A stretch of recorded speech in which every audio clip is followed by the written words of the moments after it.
Mən Elvin Mehdizadə, bu mahnını Biləcərli Elmin və Elvin qardaşlarının adından, Biləcərli Yəhya qardaşımızın adına həsr edirəm.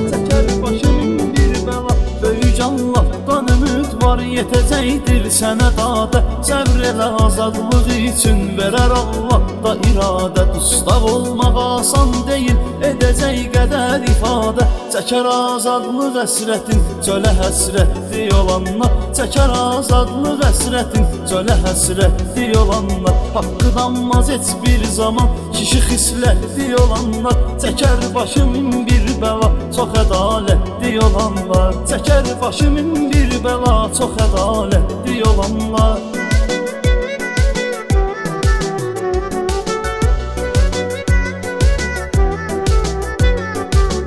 Sənə dəstəkdir Biləcəri, xətrin olsun hər vaxt əziz. Sənə xastır heysiyyətin, adın təmiz, özün təmiz. Yəhyanı kimsə unutmur, ona minnətdar olaq biz. Düşər əlbəttə ki yadə, belə qiymətli olanlar. Düşər əlbəttə ki yadə, belə qiymətli olanlar. Haqqı danmaz heç bir zaman, kişi xislətli olanlar. Çəkər başı min bir bəla, çox ədalətli olanlar. Çəkər başı min bir bəla, çox ədalətli olanlar.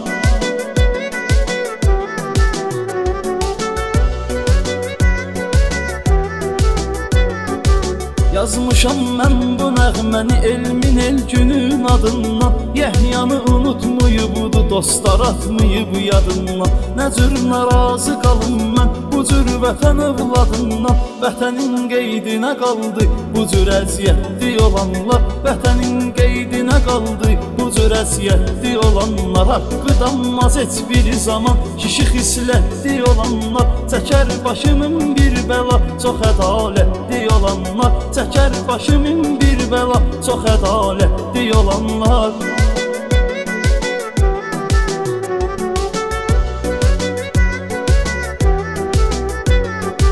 Zalimlərə od qoymusan, zəiflərə yardım etdin. Sən atan Nurbalanın getdiyi haqq yolu ilə getdin. Bu sözü valideyndən, uşaqlığından eşitdin. Düzləri yıxa bilməzlərə da qüdrətli olanlar. Düzləri yıxa bilməzlərə da qüdrətli olanlar. Haqqı danmaz heç bir zaman, kişi xislətli olanlar. Çəkər başı min bir bəla, çox ədalətli olanlar. Çəkər başı min bir bəla, çox ədalətli olanlar.